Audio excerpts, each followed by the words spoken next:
You're watching Travel Talk, and today we're going to try to answer the question: do you really need to be crazy to travel solo? Let's find out.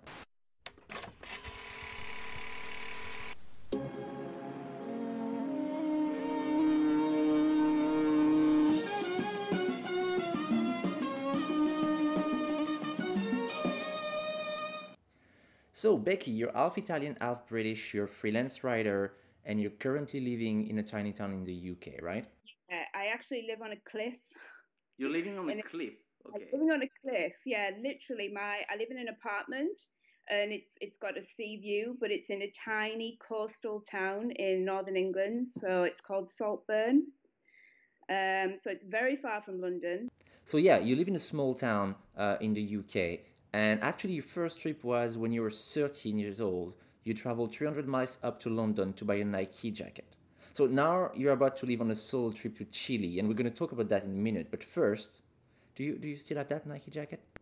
I don't, unfortunately, and I only wore it twice, two Oh. times. That's all. I saved up for 3 months for this jacket because it was quite expensive, and I had like a paper round at the time. And then when I'd saved up enough money from my paper round, I went to London, bought the jacket, wore it twice, never saw it again. I don't even know, like, it wasn't even that nice. It was just grey, and I think it had like the Nike tick like symbol here, and that was it. But for me, that was the best thing. I really needed it at the time. So in the end, the trip was maybe more important than the jacket. Huh? I think so. Yeah, definitely, and that's a recurring theme.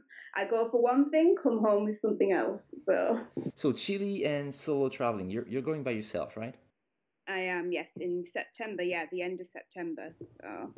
Why is it important for you to travel solo? Okay. I mean, it's always something that I've done to varying degrees since being like a small child. Like for a while, I was away at school, at theatre school when I was a child. So I've spent a lot of time on my own. But as I've got older, I got married quite young. And we did a lot of traveling together, but I wanted to do a lot more on my own. Like just to give a bit of background, like last year I was quite seriously ill. I nearly died. So I kind of made a decision that that's something that I'd always wanted to do. And from now on, like I literally was laid on the operating table thinking, okay, that's going to be something I'm going to pursue, whether anybody likes it or not. That's going to be like, because it's always been a passion for me. So that's going to be like a real motivation for me to do that, really. So and it stems from there. I've always done it, but not with a particular purpose. But now there's quite a purpose behind it, if you like. So So you wrote an article on your blog where you explain how scared people are with you going to Chile by yourself. Why are they so worried about you going by yourself? I think particularly where I come from, it's not really something that's done, and if it is done, it's in a very particular way. Like people traditionally go backpacking and they go together in groups, but there's always some kind of like reason behind it. Like everybody's got a very strict itinerary, and it's not like a solo thing that's done. Like it's quite uncommon, like particularly where I'm from. Yeah, so you're not following the rules. You're not doing what people expect you to do, and so it instantly you become weird. And yeah, exactly. Yeah, it is pretty. And that has been a general comment that's been thrown about. Well, that's really weird. Like, why do you want to go on your own? And particularly because I'm married as Yeah. well. People are kind of their first reaction is, well, why doesn't your husband want to come with you? And I'm like, well, he goes traveling on his own as well for his work. And this is something that I want to do. And I don't feel that I need to justify it. Like it's people are looking for me to give a reason, like, well, you're going to go and volunteer, or are you going to a yoga retreat? That's a popular one. So it's kind of like I'm like, no, I just want to go. Yeah, exactly. And for most people, I just want to go. It's not going to be a reason enough for leaving your town and going by yourself to South America. Yeah, of course. Well, I went to Brazil last year, and I spent a couple of weeks in Brazil. I mean, that wasn't purely a solo trip. My best friend is Brazilian, and I went to stay with her in her home in Sao Paulo. We traveled about a bit. We went to Rio, but people were still concerned about that because I was taking the flight on my own and getting myself from like from my small town all the way to Brazil, and that kind of it blew people's minds essentially. which sounds really strange, but that's kind of like, I don't know. There's people. I'm not to be condescending about anybody who I know, but it is an unheard of thing, especially once you get married. It's like there's a pattern you should follow. You get married, you settle down, you buy a house, you have a child, and it's like, well, I haven't done that, and I'm not going to do that. So Yeah, well, I find it interesting that most people are so scared of the idea of doing anything remotely daring or adventurous, while they seem quite okay with the idea of living an empty life. I know, right? And exactly, and not this is another thing, another. Well, I perceive it as a criticism. People say, "Oh, I couldn't do." One thing that somebody said to me last year that stuck quite firmly with me is, "Oh, I couldn't do what you're doing. Like, it seems quite selfish. Like, why don't you want to stay at home? What have you got against where you live?" And it's like, well, I try to like empathize with you building your conservatory, even though I don't particularly give that much of a shit about it. I Or, do try. or sometimes people tell you, oh, you're lucky, when honestly, luck has nothing to do with it. No, that's right. Luck has nothing to do with it. Like I work really hard, I save up money, and I go traveling because that's what I like to do with my money. So and I don't have a lot of money, so it's not like it's anything to do with luck, you know? So, okay, we're in 2016. Don't you think it's a bit fucked up that people are still scared about girls traveling alone? Yes. We should be past that, right?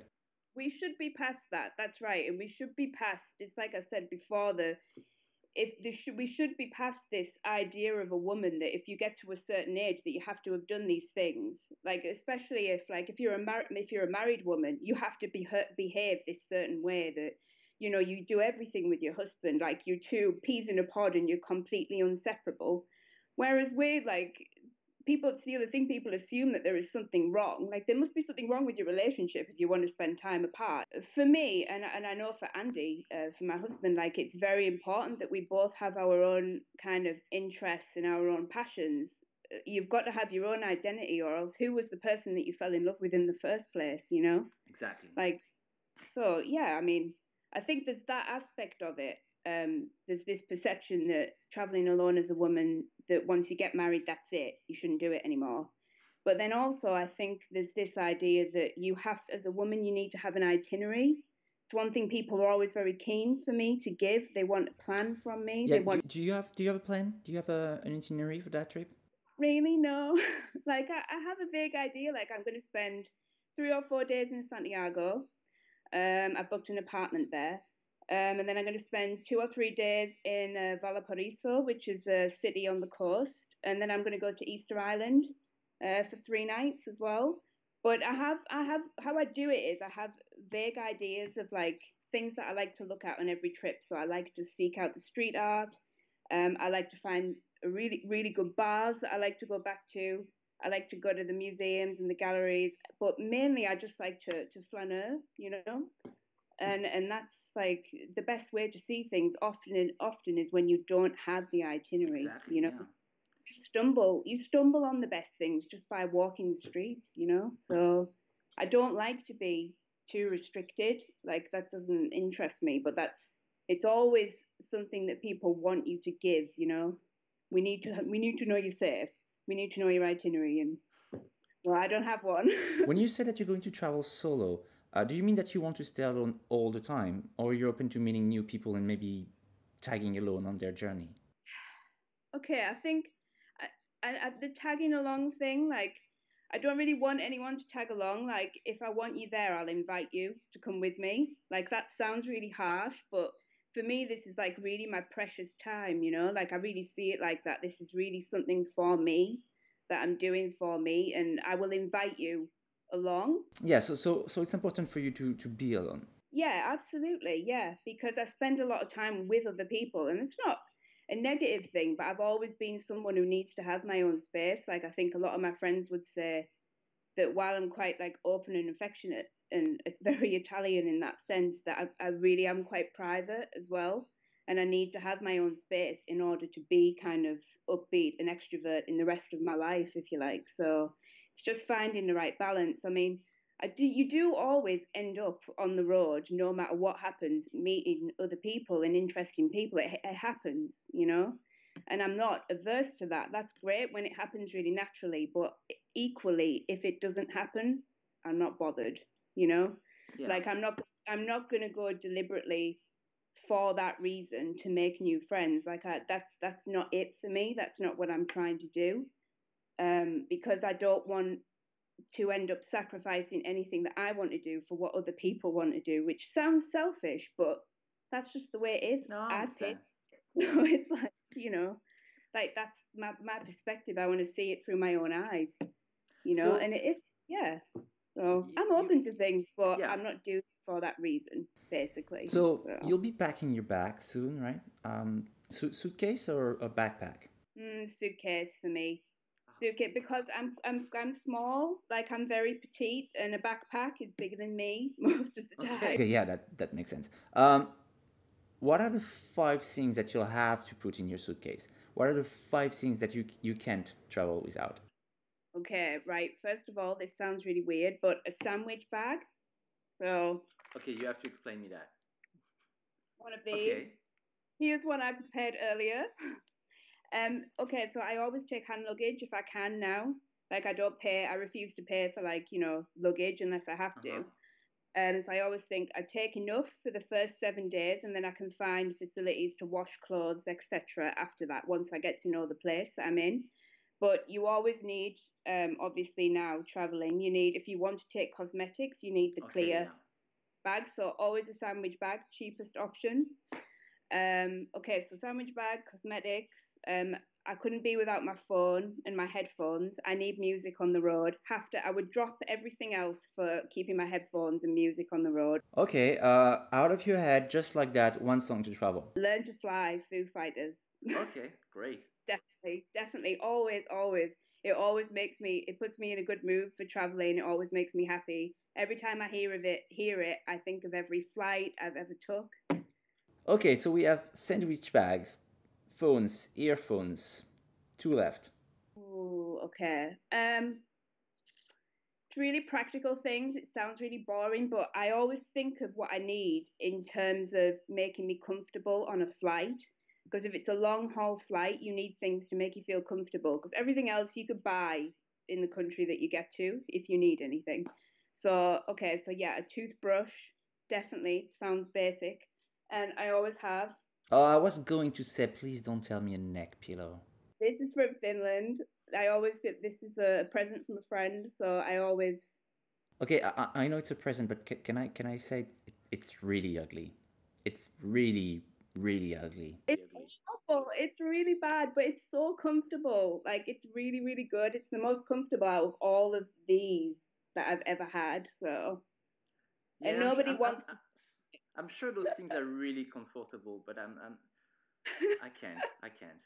Do you have any tips or advices for other women who want to travel solo? I guess the first one would be don't listen to what other people have to say about your trip. But Beyond the general things of keeping yourself safe, I would say that you need to prioritize your enjoyment of the trip. For me, this is the most important thing. You just do whatever makes you feel comfortable, and don't be afraid to change your plans as well. If you have made an itinerary and you have made a plan, if it's not working out and you're not happy with it, just change it, just break it and do something else, yeah, you know? This is there are You've got to remember there's so many different ways of traveling and doing things. And I think, say for example, one of the things that I do for me, because this is how I feel comfortable, is I don't really stay in hostels. I have done. yeah. I think at a certain age, I was talking about that a few days ago. At a certain age, you start to pass the hostel point. Right, Yeah. exactly, exactly. And I think especially if you really are traveling solo as well, like it gets quite tiring Yeah. sometimes. And I think it's nice to have your own space. And actually, people tend to stay in hostels because they think it's going to save them money. But in reality, it doesn't a lot of the time, because you don't have privacy in the hostel. Yeah. You go out and you spend a lot of money in bars and restaurants and wherever. Whereas in your own place, it's easier for you just to, you think, okay, I haven't got very much money. I'm going to go back and chill out at my Yeah. hotel room or my apartment and just save money that way. And at least it's comfortable and you're preserving your energy on the road. Yeah, and you can have real rest, and you don't have to worry about like people farting in a room or couples having sex basically on your lap. Like having to climb up a bunk that's like, 5 stories high or something. So, yeah, I think that's really important because, especially if you really are traveling on your own, you need to have a lot of energy because you need to have your wits about you. You need to know where you're going. You need to be on the lookout for if there is any dodgy situation. You need to be kind of clear of mind. So I think it's really important to think about your energy and really consider carefully whether staying in a hostel is for you or whether you should maybe spend a little bit more money in your outlay of your trip to book a hotel room or to book an apartment, but that when you are there, that will save you money out of your spending money. Okay, Becky, we're running a bit out of time, but let's do one thing. You said you're going to be on the Easter Island, right? Yeah, yeah. Can you call me from there? Yeah, that's what I was going to suggest. I will call you from Easter Island 'cause I'm going to stay on a hotel there. I'm going to go horse riding. Yeah, because I really want to do a follow up interview because I want to show what we both already know is how safe it is to travel as a girl, obviously. Yeah, yeah, yeah. Of course, yeah. I would love. That's what I was going to suggest as well because it's actually, even though it sounds cities somehow sound scarier and full of crime to other people, but what's more interesting is being in a remote environment, and obviously Easter Island is one of the most remote places Yeah. in the world. Do you have any blog or social media account where people can follow your adventures? The blog with Rain and Instagram, the two best places. I don't like to do too much social media because obviously, like, I want to keep some for me, but Yeah, I will obviously. really update those. So, Well, Becky, it was really great talking with you. I wish you the best for your trip. And you know what? Maybe you need to be a bit crazy to travel alone. But if that's the key to a great life, then I wish it to everyone. me too. Exactly. That sounds like a perfect way to be. Everyone should be a little bit crazy, or you're missing out. So, So be safe, take care of you, and we'll talk to you when you're on the Easter Island. okay, perfect. I'll talk to you then. Okay, guys, that's it for this week. If you want to follow Becky's adventure, you'll find all the links in the description. If you like the video, please put one thumb up, and you can also follow us. And if you're on an adventure, if you're traveling, if you have a story to tell, if you have anything that you really want to share, please send us an email so you can be on the next travel talk. In the meantime, guys, be safe, keep traveling, don't stay home, it's boring, and we'll talk to you next week.